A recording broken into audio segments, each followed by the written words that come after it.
시간입니다. 오늘도 보고서 읽어주는 남자 권숙도 교수님 오셨습니다. 안녕하세요. 네, 안녕하세요. 보고서 읽어주는 남자 권숙도입니다.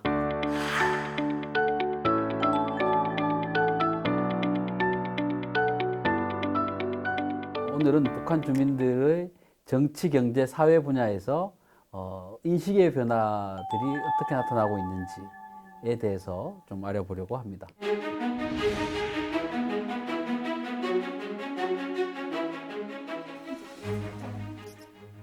네, 첫 번째 그래프는 정치 부분의 주민의식은 최고 리더십의 평가, 그리고 세습에 대한 평가, 이 두 가지의 범주로 세분화해서 조사하고 분석했습니다. 그 결과 전체 응답자의 절반이 넘는 무려 55.5%가 북한에 있을 때 정치 지도자로서 김정은을 부정적으로 생각했다라고 밝히고 있습니다. 네. 그렇다면 김정은 정권에 국한되지 않고 네. 이 권력 승계나 세습에 대해서는 북한 주민들이 어떻게 생각을 하고 있을까에 대한 통계도 있을까요? 네, 그 다음 그래프에서 좀 말씀을 드리겠는데요. 앞에 그래프에서 보시는 것처럼 2016년도에서 20년 조사해 보시면 56.3%에 이릅니다. 그것은 그 직전 2011년에서 2015년에 47.9%보다도 거의 10% 가까이는 형태를 보여주고 있는 것이죠. 이런 부정적 평가는 백두혈통에 대한 부정적 평가와도 조금 연동되는 형태를 보입니다. 요즘 자주 등장하고 있는 딸 김주애 혹은 뭐 다른 자녀들에게 4대 세습을 한다. 후계자를 이제 낙점한다. 이렇게 됐을 때는 아마 북한 내부의 주민들의 인식이 더욱 악화될 가능성이 높다라는 것이죠.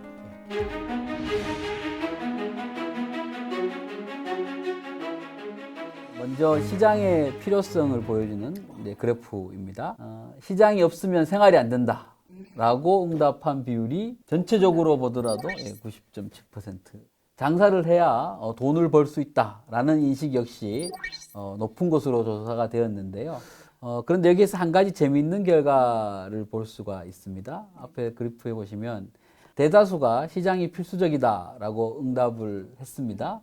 그리고 시장을 선호하면서도 자본보다는 권력이 더 중요하다 이렇게 응답한 비율을 알 수 있습니다. 그러니까 돈도 중요하지만 돈보다 권력이 더 좋다 이렇게 응답을 한 것이죠. 북한 내 빈부격차의 원인이 권력이 크다라는 얘기일 수 있겠네요. 네, 그렇습니다. 네. 그렇다면 북한 주민들의 의식 변화에 대해서 하나하나 알아보고 있는데요. 다음 분야도 좀 궁금해집니다.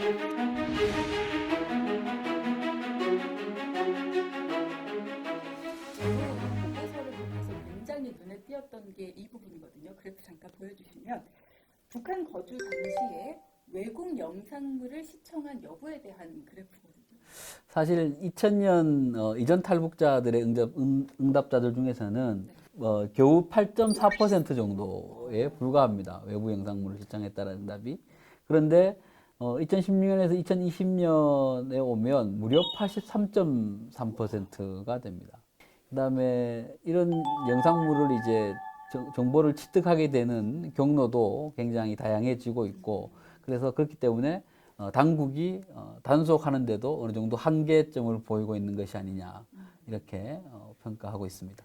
이렇게 외부 정보에 대해서 북한 주민들의 관심이 커지는 거는 뭐 컴퓨터가 됐든 휴대폰이 됐든 이런 기기들이 많이 좀 번져나가서 네. 많이들 좀 가지게 돼서 네. 이게 확산이 되다 보니까 이런 영향이 클까요? 어때요? 뭐 영향이 전혀 없다고는 할 수 없습니다.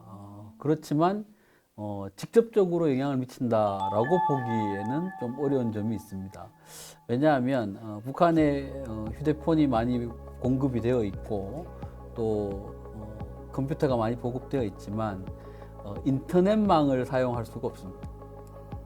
그러니까 폐쇄적인 회선 인트라넷망이라는 것을 통해서 정보를 통제하고 있기 때문에 실제로 직접적인 영향을 미치기는 어려울 것이다 라고 말씀드릴 수 있겠습니다. 그래서 다음 그래프를 보시면 인터넷 사용 경험을 물었는데요.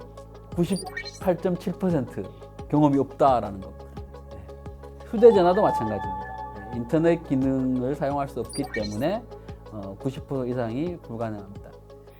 그러면 실제로 탈북민들도 그런 거를 좀 느꼈을 것 같거든요. 네, 그렇습니다. 다음 그래프를 보시면 탈북한 지 한 3, 4년 전에 사회 감시, 통제 정도 이런 것들을 물어봤는데요.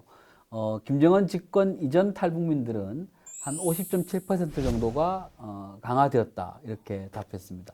그런데 더 놀라운 것은 김정은 정권 집권 이후에는 무려 71.5% 정도가 강화되었다. 예, 통제가 강화되었다. 이렇게 응답을 하고 있습니다.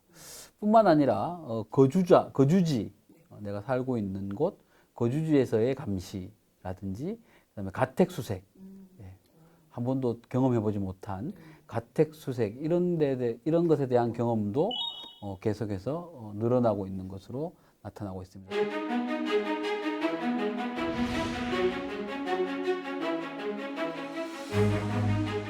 북한 주민의 의식 변화에 대한 이야기를 나눠보고 있습니다. 다음으로 북한 주민들의 법 얘기 나왔으니까요.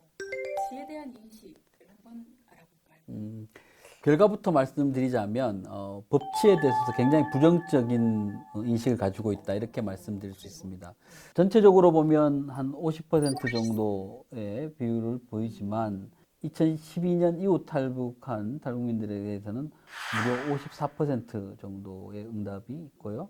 그러니까 북한이라는 사회가 법 법 위에 김정은의 어떤 뭐 교시라든지 아니면 당 규약이라든지 뭐 용도 체계 확립 10대 원칙이라든지 이런 것들로 통해서 주민들의 삶을 통제하고 움직이기 때문에 법 자체에 대한 부정적 인식이 계속해서 증가하는 것처럼 보입니다.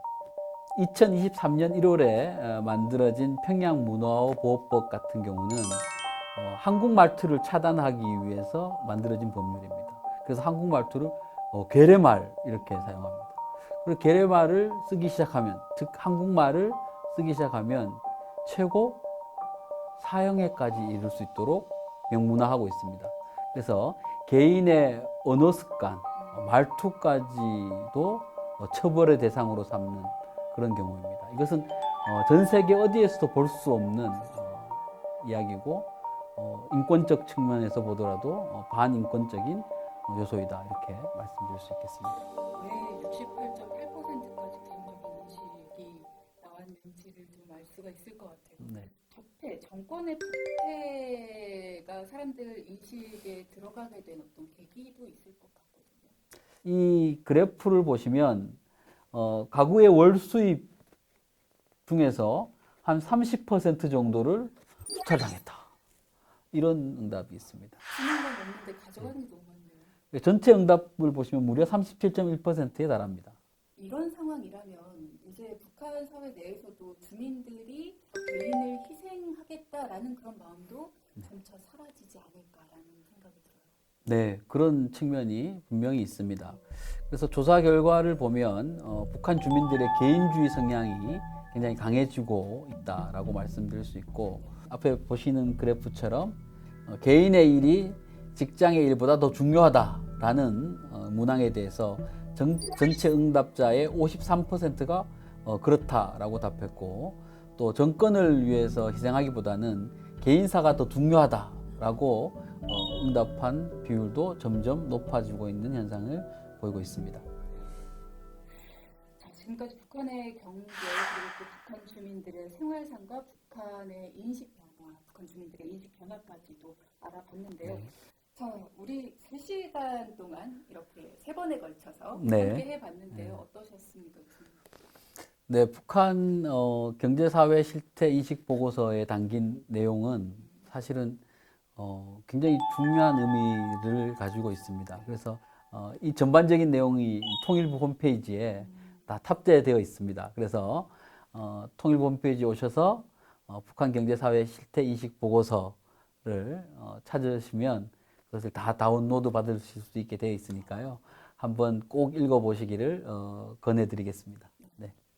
이 세 번의 시간이 참 짧았다라는 생각이 들기도 합니다. 그래도 우리가 그동안 알고 있던 북한의 그리고 북한 주민들의 어떤 실상과는 다른 구체적이고 깊이 있는 것들의 이야기를 들을 수 있어서 새로운 시간이었다라는 걸 분명한 것 같거든요. 자, 통일 책방 함께 읽는 통일, 북한 경제, 사회, 실태, 인식 보고서를 통해서 우리가 좋은 시간이었습니다. 오늘도 함께 해주셔서 교수님 감사드리고요. 저희는 다음 시간에 또 새로운 이야기를 찾아뵙겠습니다. 고맙습니다. 네, 감사합니다.